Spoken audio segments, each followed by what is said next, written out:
Hey guys, my name is Sydney. I am a current CRNA and I'm going to start doing some videos for you guys, but I wanted to start with a video about how to get into CRNA school.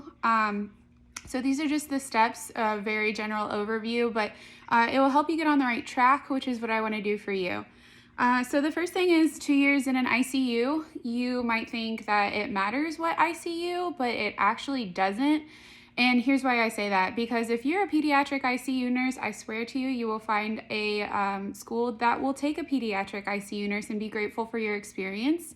There is no better ICU over the other, which is another thing that you might hear. So per example, you might look on a website and see that the CRNA school doesn't take pediatric, neonatal ICU, or surgical trauma ICU, or neuro ICU. Maybe that's just not the school that you need to go to. Maybe it's time to kind of branch out and look at other schools. You'd be surprised throughout the process that you've got this one school in mind, or maybe these two schools in mind, and then if you're lucky enough to visit, because COVID has changed everything, you might decide, I actually don't jive with the students, or I don't love the campus as much as another campus that I went on. So just keep your options open. I know that sounds, I've been through it, so it sounds like I'm just saying it and not realizing what that means or the weight of it. I know you guys are really stressed out trying to find schools that really align with your values, but I promise if you do enough research, you'll find a school that would be interested in taking you for what you have and what you are able to offer. So that means you don't have to be a CTICU nurse, and you will end up, doing interviews at schools where you'll realize, yeah, it kind of seems like they want a cardiac nurse. But again, be happy, grateful that you have your pediatric, your neuro, your surgical trauma experience. You are valuable. The school that I go to actually really enjoys taking a plethora of backgrounds, which means that I have a study group that includes neuro ICU nurses, pediatric ICU nurses. I'm a med-surg ICU nurse. And we have a cardiac ICU nurse, and that means that we can give each other the background to understand what in the world is going on. And I'm really grateful for it, because if I was surrounded by cards nurses and I was a cards nurse and I knew nothing medical surgical, I think it would show, just because it would be a little harder for us to catch on. No diss at anybody. It's just, I really think that you need to stick to the ICU that you love and find the school that appreciates that. Number 2, so after you've done 2-ish years in the ICU, and I say 2 years because once you start applying, if you have 2 years, then you'll have 3 years when you get in. It'll show in your interviews kind of how long that you've been an ICU nurse, because you've got to be really good at what you do and understand what you do. And if you don't understand what you do, or if you need a little bit more practice, it will be evident. So that's why I say get a good 2 years and then start applying. I had 3 years and then I applied, and then I had almost 4 years before I got into school. Taking the GRE. I ended up getting a 310 or a 311 on the GRE. I honestly don't remember which one that I had gotten, and that was pretty competitive. Over 300 is technically competitive. I think over 305 is really like your sweet spot where you did a really good job and you're very marketable. I do think the GRE is going to stay around, even though it's kind of being phased out with COVID. I think it definitely helps the people who decide who's going to get into school, see how they do on standardized testing. And there's a written portion, and all of these CRNA schools are going to a DNP route, which means that you're going to have to do a project, a DNP project. So that written portion will also let them know if you're able to write at a doctorate, or able to get to writing at a doctorate level, because they're going to want you to publish your work. So I think that the GRE is still going to be a part of it. There are schools that take alternative tests, standardized tests. There's one school local to North Carolina that takes a math and science based test. It's a standardized test.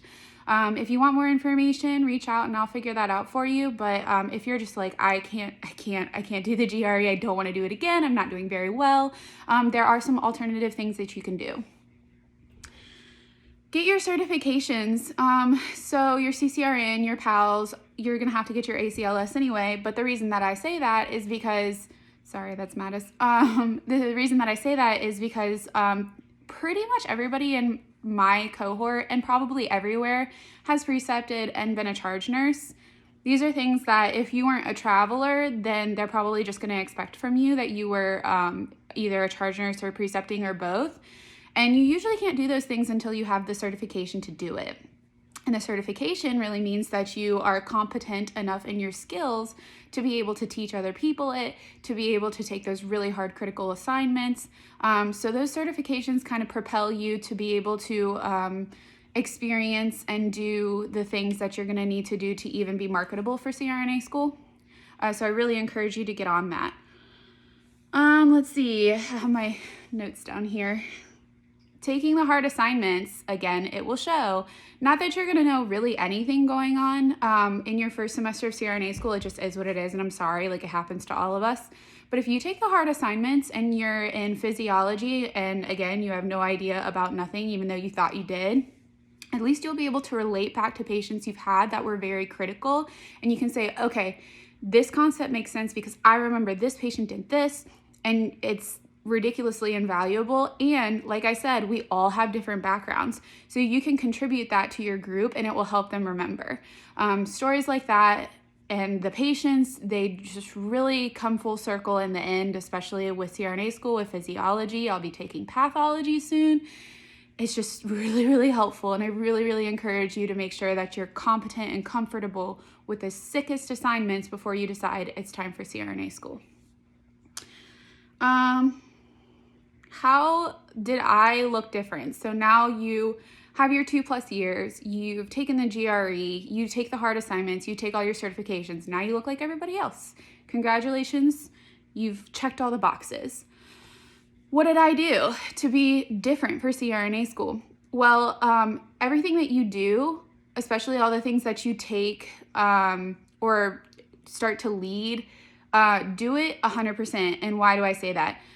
So nobody, if you're in an interview and they say, tell me about a time you were a leader, if you led a committee but didn't really do anything, then they don't really care, because it doesn't really sound like you cared to lead it. And CRNAs are leaders.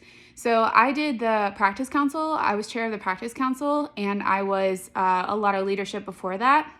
And one of the things I did for practice council is, with the help of my entire staff, my nursing staff that did precepting, we created a handbook together that we could pass out to the preceptees and the preceptors, and then they had this standardized education that they were getting in the ICU, whether they were a new grad or coming from the floor. And the point of that is I took that handbook and I gave it to everybody in every interview that I went to. I think it was very helpful, and it shows I don't take a leadership position just to look good on paper. I take a leadership position, A, because I like it, I want to excel at it, and B, I'm gonna do my best, I'm gonna help other people, I'm a good candidate. I'm here because I really wanna be here, and I'll be a leader as a CRNA, because all CRNAs have to be leaders. We're fighting all the time to have our rights as a nurse anesthetist. So the 3 things that, researching schools, that's what I had said before. You're gonna think, this is the school that I wanna go to, I'm gonna work really hard to get there, and you're gonna be really surprised to learn, again, when you start to get into the interview and application process, actually that school does not align with my values at all, or actually this school is actually really wonderful, even though, wow, that price tag is ridiculous. But at the end of the day, you need to end up where you jive, where you think that you're gonna excel, where you think your people are. I'm so grateful. I like everybody in my class. I jive so well with everybody in my class, and that is so important. We're there for each other, we help each other. And so when you're researching schools, when you get into the interview process, keep an open mind. That is what I encourage you to do. The other thing is just take every opportunity you can, again, to look different. And one of the things that I had done is I was gearing up to go to another school that I had worked really hard to kind of look perfect for them, per se, while doing the things that I wanted to do, like being head of the practice council is something I wanted to do. Being a good ICU nurse is something I wanted to do. That's important.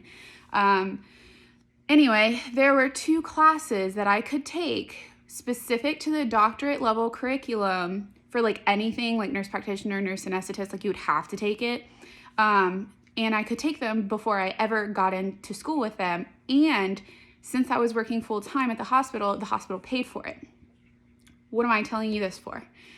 Those 2 classes would have rolled into the curriculum for that school, but it also rolled into the curriculum for the school I'm at.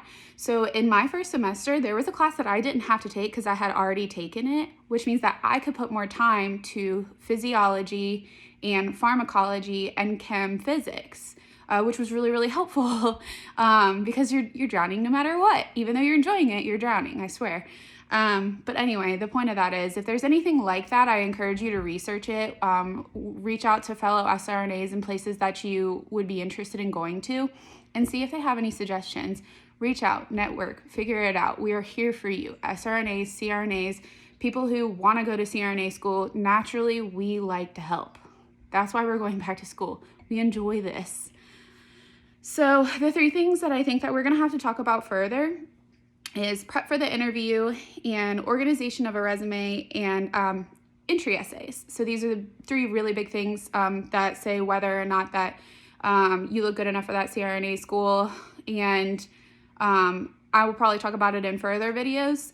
This is the first video, so if there's anything that you're like, I really want to hear about this, or you didn't cover that really well, I really want to know more, reach out, let me know. That's what I'm here for. So I hope that this overview kind of helps you in your head formulate your next few years to even get into CRNA school. And follow me on Instagram. I'm going to start doing kind of day in the life stuff so you can see what it looks like and be as prepared as possible. But otherwise, please reach out, and I'm really excited to help you.